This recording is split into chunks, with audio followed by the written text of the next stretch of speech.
जय श्री कृष्णा भक्तों, आज हम इस वीडियो के माध्यम से भागवत कथा सुनाने जा रहे हैं। जय श्री कृष्णा। गुरुर्ब्रह्मा गुरुर्विष्णु गुरुर्देवो महेश्वरः, गुरु साक्षात् परब्रह्म तस्मै श्री गुरुवे नमः। विघ्नेश्वराय वरदाय सुरप्रियाय लंबोदराय सकलाय जगद्धिताय नागाननाय श्रुतियज्ञ विभूषिताय गौरीसुताय गणनाथे नमो नमस्ते। मनोजवं मारुततुल्यवेगं जितेन्द्रियं बुद्धिमतां वरिष्ठं वातात्मजं वानरयूथमुख्यं श्रीरामदूतं शरणं प्रपद्ये। कर्पूरे गौरं करुणावतारं संसारे सारं भुजगेन्द्रहारं सदा वसन्तं हृदयारे वन्दे भवं भवानी सहितं नमामि। नारायणं नमस्कृत्य नरं चैव नरोत्तमं देवी सरस्वतीं व्यासं ततो जयमुदीरयेत्। सच्चिदानन्दरूपाय विश्वोत्पत्त्यादिहेतवे तापत्रय विनाशाय श्रीकृष्णाय वयं नमः। कृष्णं नारायणं वन्दे कृष्णं वन्दे व्रजप्रियं कृष्णं द्वैपायनं वन्दे कृष्णं वन्दे प्रथासुतं। नमो देव्यै महादेव्यै शिवाय सततं नमः। नमः प्रकृत्यै भद्राय नियता प्रणता स्मृतामः। सच्चिदानन्दरूपाय विश्वोत्पत्त्यादिहेतवे तापत्रय विनाशाय श्रीकृष्णाय वयं नमः। बोले श्रीमद्भागवत पुराण की जय। बोले श्री कृष्णचंद्र भगवान की जय। जय श्री कृष्ण। भक्तों, सत्य, चित्त और आनंद स्वरूप भगवान श्री कृष्ण को हम नमस्कार करते हैं, जो जगत की उत्पत्ति, स्थिति और विनाश के हेतु तथा आध्यात्मिक, आदि दैविक और आदि भौतिक तीनों प्रकार के तापों का नाश करने वाले हैं। परमात्मा के तीन स्वरूप शास्त्रों में कहे गए हैं, सत, चित्त तथा आनंद। सत प्रकट रूप से सर्वत्र व्याप्त है, चित्त मौन है और आनंद अप्रकट रूप से व्याप्त है। जड़ वस्तुओं में सत तथा चित्त दिखाई देता है, परंतु आनंद दिखाई नहीं देता। जीवों में भी सत व चित्त दिखाई देता है, आनंद अप्रकट रूप से रहता है। वैसे आनंद जीव के अंदर ही है, परंतु प्राणी आनंद को बाहर के पदार्थों, स्त्री, धन आदि में ही खोजने लगता है। आनंद तो इसका अपना स्वरूप है। अपने अंदर के आनंद को जीवन में किस प्रकार प्रकट करें, इसकी शिक्षा हमें श्रीमद्भागवत के पठन, पाठन व श्रवण से प्राप्त होती है। भक्तों, वेदांत कहता है कि जब प्राणी सब कुछ त्याग कर ईश्वर से मिलने चलता है, तभी ईश्वर को पहचान सकता है। लेकिन अपने जैसे संसार में फंसे जीव उपनिषदों के ज्ञान को पचा नहीं सकते। इन सब बातों का विचार करके ही भगवान व्यास जी ने श्रीमद्भागवत की रचना की। यही बात परम पुनीत नैमिषारण्य नक्षत्र में सभी ऋषियों ने मिलकर ब्रह्मा जी से प्रार्थना की और कहा कि हे ब्रह्मदेव, हम ज्ञान सत्र का आयोजन करना चाहते हैं, कृपया उचित स्थान बताएं, कहाँ करें। ब्रह्मा जी ने एक चक्र दिया और निर्देशित किया कि यह चक्र जहाँ इसकी नैमी शांत हो जाए, उसी क्षेत्र को पुण्य क्षेत्र समझना।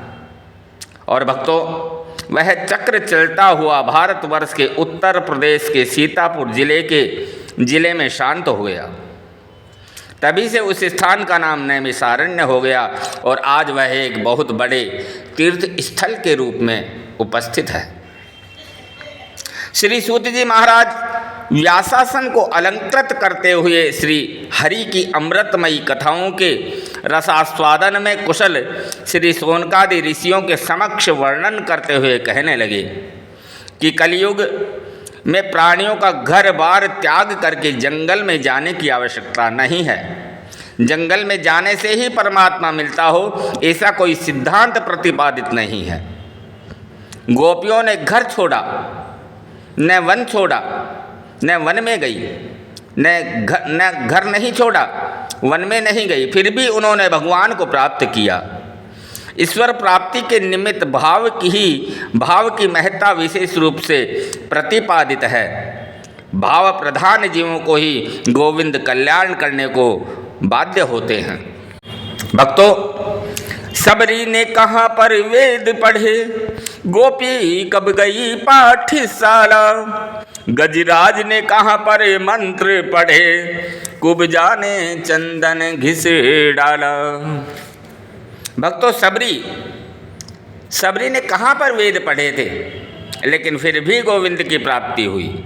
गोपी कहाँ पाठशाला गई थी, कहाँ वेद पढ़े थे, कहाँ तप किया था, कुछ नहीं किया। गोपियों ने घर बैठ के भगवान का भजन किया, भाव से किया, तो भगवान की गोविंद की प्राप्ति हुई।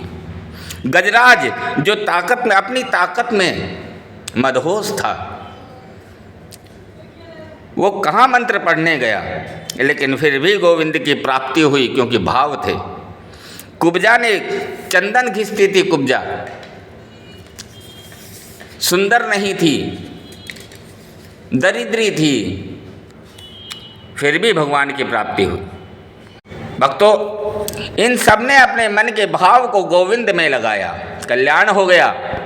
श्रीमद् भागवत पुराण की भावपूर्ण भगवान की दिव्य लीलाओं कथाओं को प्राणी यदि अपने जीवन में व्यवहार में प्रयोग में लाए तो जिस आनंद की प्राप्ति योगियों को समाधि में होती है, वही आनंद प्राणी अपने घर में ही प्राप्त कर सकता है। श्री सूत जी कहने लगे, काल व्याल मुख ग्रास त्रास निर्नाश हेतवे, श्रीमद्भागवतम शास्त्रम कलोकीरेण भासितम। भक्तों, इस संसार में काल रूपी सर्प से बचने का एकमात्र उपाय श्रीमद् भागवत को ही निमित्त मानना चाहिए। इस पुराण के अलावा मन को शुद्ध संयमित करने का और कोई साधन नहीं है।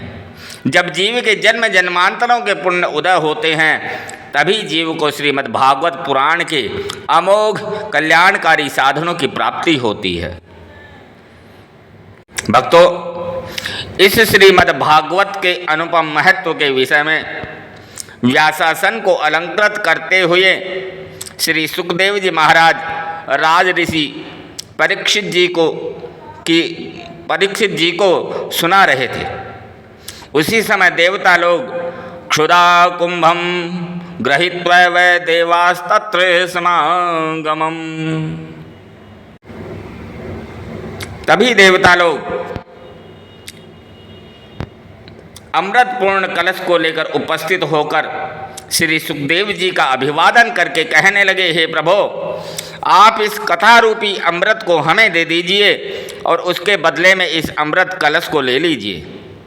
उनकी प्रार्थना सुन करके श्री सुखदेव जी मन में विचार करने लगे, क्वै सुधा क्वै कथा लोके क्वै कांच क्वै मणिर्महान। कहाँ तो ये अमृत और कहाँ ये भगवान की अलौकिक कथा, कहाँ कांच और कहाँ मणि। ऐसा सोचकर उन्होंने देवों को अमृत के बदले कथामृत नहीं दिया और देने से मना कर दिया।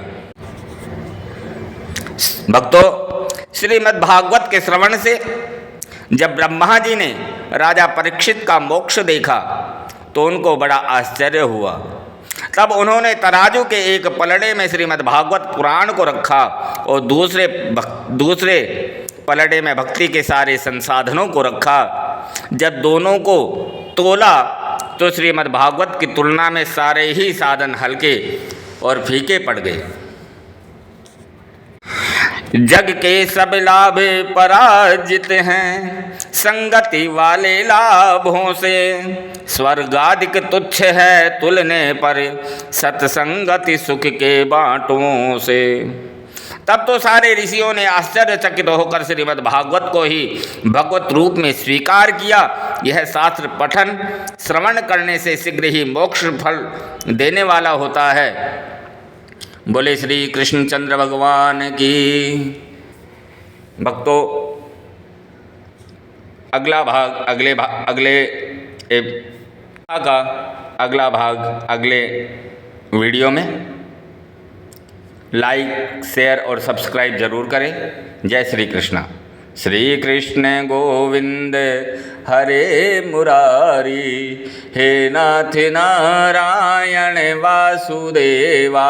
श्री कृष्ण गोविंद हरे मुरारी, हे नाथ नारायण वासुदेवा। बोले श्री कृष्णचंद्र भगवान की जय। श्रीमद् भागवत पुराण की जय।